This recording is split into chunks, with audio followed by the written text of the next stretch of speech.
You feel it too, right? That constant hum, the world telling you to, like, speed up, optimize, never stop. Oh, absolutely. It's easy to feel like you're supposed to be on all the time. Yeah, there's this intense modern pressure for perpetual productivity. It's everywhere. So when you shared this source material with us, the rhythmic practice of life, Yeah. it just, it offered such a compelling counterpoint, really grabbed my attention. It really does ask us to pause and, reconsider the very fundamental ways we move through our existence.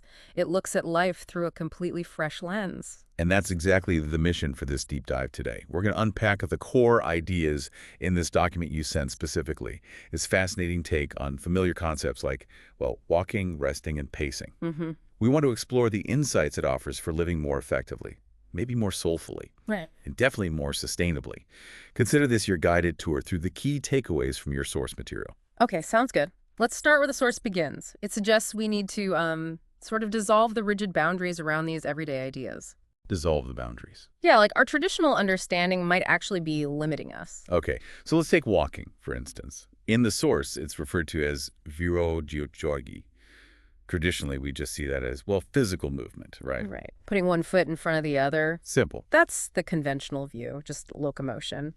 But the source elevates walking into more of a metaphor. It describes it as a fundamental existential rhythm. Existential rhythm. Okay, unpack that a bit. Well, think of it not just as moving your body, but as the natural cadence of your personal growth, or, the pace at which you absorb new knowledge, or even the rhythm of healing and integrating experiences. It's forward movement through life itself. Wow. So it's not just the mechanics, but the inherent rhythm of your whole journey. That definitely shifts the perspective. It does. So if walking is this fundamental movement, what about its opposite? Resting. The source calls this edik, CG.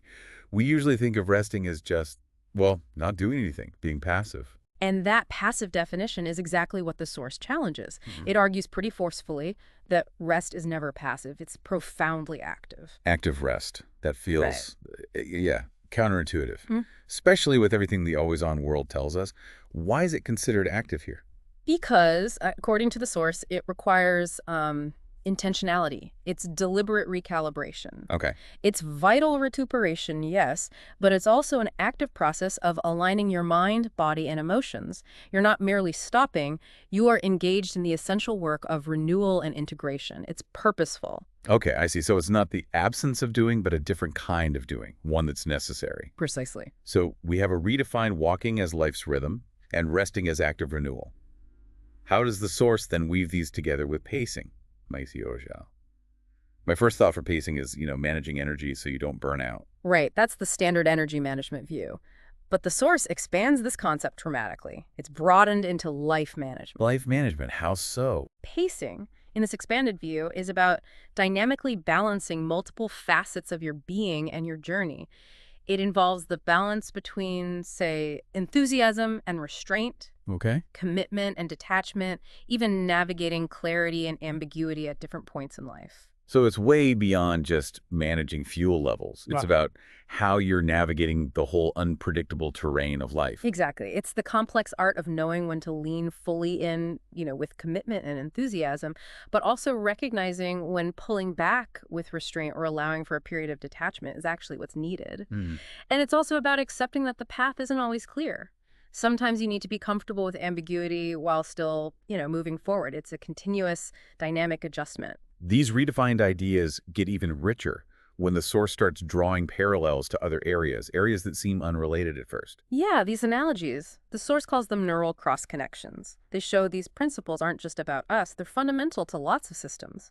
Okay, like music and rhythm. How does rest fit into music? We don't usually focus on the silence. Well, in music, silence isn't just dead space, right? It's compositionally vital. It punctuates the rhythm. It allows the melody to breathe. It actually gives the notes meaning. Oh, So the source uses this to illustrate how intentional rest in life enriches our own sort of lived melodies. Those pauses aren't unproductive voids. They're the spaces that give shape and impact to the periods of activity. Makes the whole composition more profound. rest as the crucial silence that makes the music meaningful. That's a beautiful way to think about it. Isn't it? What about nature, ecosystems? How do they fit this model? Nature gives us really powerful examples of this dynamic equilibrium. Think about farming historically. Farmers practice leaving fields fallow. Right, letting them rest. Exactly. They weren't being lazy. They were actively allowing the soil to rest and replenish nutrients. Nature itself has these cycles, right? Intense growth and abundance, then periods of dormancy. Applying this to ourselves, the source suggests that actively resting and recovering in life is like leaving those fallow fields. It's essential for nurturing future productivity and building resilience. It prevents burnout. That makes so much sense for long-term sustainability, not just in farming, but in our own lives. You can't just push constantly. Right. And speaking of endurance, the source brings in the analogy of marathon strategy. Ah, okay. The marathon, not a sprint. Exactly. Marathon runners are masters of pacing and, crucially, strategic rest. You just cannot run at a sprint pace for 26.2 miles. No way. Success comes from intelligently alternating between periods of high exertion, the running, and active recovery.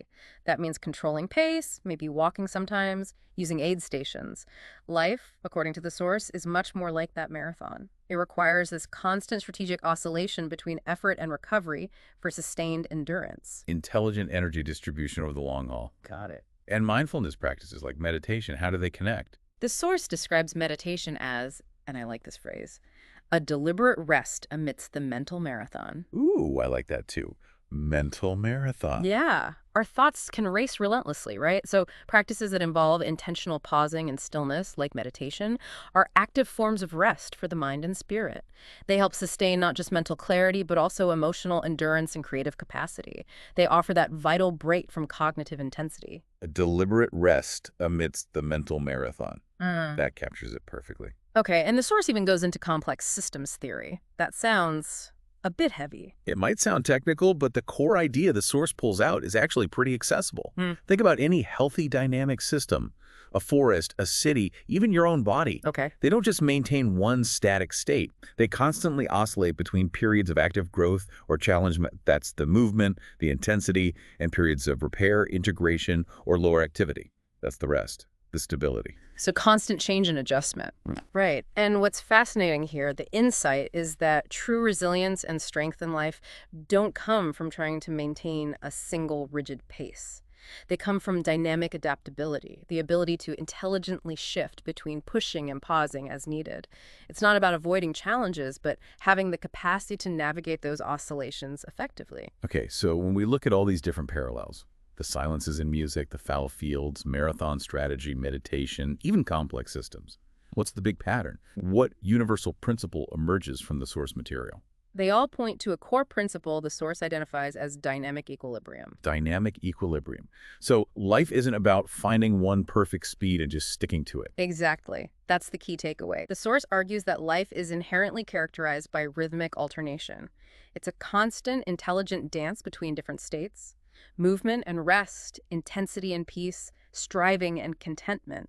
Static balance isn't really possible or even desirable. It's about maintaining equilibrium while in motion through intentional modulation. So authentic self-management isn't about maximizing output every single second, like we're often told. And not at all, according to this perspective. The source emphasizes it's far less about constant exertion and much more about intentionally modulating this flow.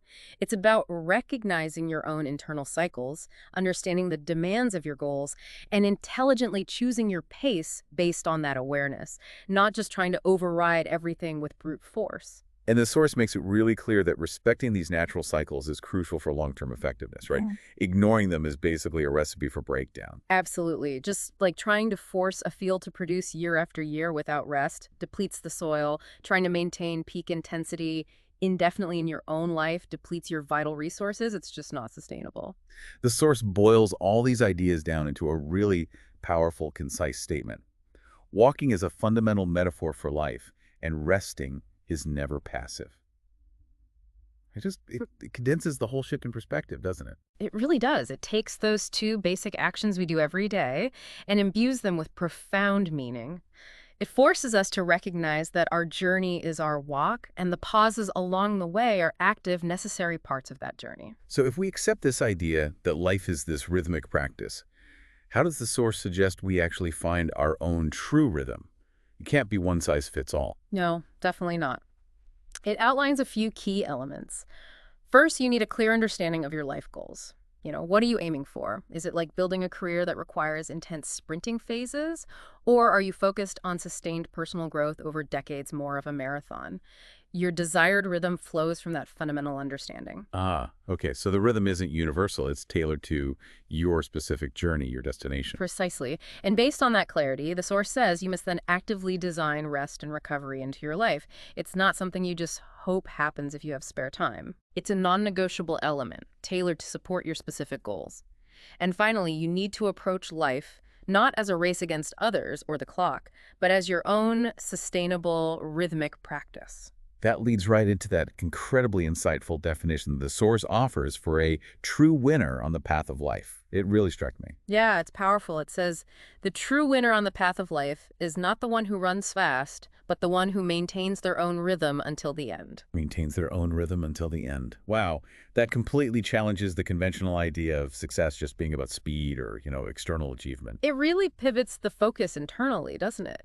It values self-awareness, sustainability, and alignment over just raw speed. Okay, so that's the philosophy, the big picture. Now, how do we actually translate these powerful concepts into daily life? The source provides some very specific practical steps, which is great. It does, yeah. The first practice mentioned is tanambai, mindful pause. Mindful pause, Yeah. okay. What does that look like in practice? Just stopping. Essentially, yes.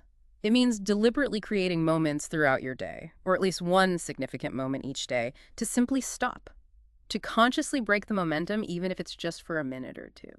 Why is that daily practice so important? The source highlights it as crucial because it reinforces the idea that rest is an active choice. It's a conscious insertion of presence and recalibration, rather than just a forced stop because you hit a wall. It reminds you that you are in control of your rhythm, not just being swept along by external demands. Making intentional stopping a non-negotiable part of the day. Okay, what's the second practice? The second is align speed and purpose. Uh-huh. This is all about making sure your actual pace matches your stated goals. Okay, checking yourself. Exactly. If your goal is a marathon, your daily pace shouldn't be a constant sprint, right? This practice involves consciously building cycles of intensity, rest, and reflection into your schedule, even when life feels demanding. The core idea is being intentional about when you push hard and when you strategically recover, ensuring your rhythm truly supports your long-term objective. So it's about conscious design based on your destination, not just reacting to whatever feels urgent in the moment. Makes sense. And the final practice. The final one is Bry Olobines. Check emotions and energy. The source really stresses the importance of periodically checking in with your internal state. Like, how is your physical stamina holding up? What's your emotional baseline right now? Where is your motivation level? And this isn't just idle navel gazing. Right. Why is this self-assessment so critical for finding and maintaining your rhythm? Because it provides the essential data you need for that dynamic equilibrium we talked about. You can't intelligently modulate your pace. Figure out when to speed up, slow down, rest deeply, or maybe seek external support if you don't have an accurate read on your internal resources. It's the necessary feedback loop for actually living this rhythmic practice sustainably. Okay, so this deep dive, built entirely from the source material you shared with us, has really taken us on a journey. Yeah. We started by fundamentally redefining walking, resting, and pacing. Then we explored those powerful analogies in music, nature, endurance sports, even complex systems that all revealed this universal pattern. Leading us to identify that core principle of dynamic equilibrium, the idea that life thrives on intentional, intelligent, rhythmic alternation, not just constant pushing. And crystallizing that profound insight that walking is life's metaphor and rest is always an active, vital process. And finally, it gave us practical, actionable steps like the mindful pause, aligning our speed with our purpose, and regularly checking our own internal state. Things you can actually do to live a more sustainable, rhythmic life. Exactly. These aren't just abstract ideas floating around. They are concrete strategies pulled directly from the document you brought to us. Things you can try out. And perhaps the most enduring insight, the one the source really leaves us with to ponder, is this. Maybe the real measure of success, the definition of a true winner on this winding path of life, isn't about how fast you arrived or how much you accumulated along the way, but simply about your ability to find and hold true to your own unique, sustainable cadence all the way to the very end. Something to think about.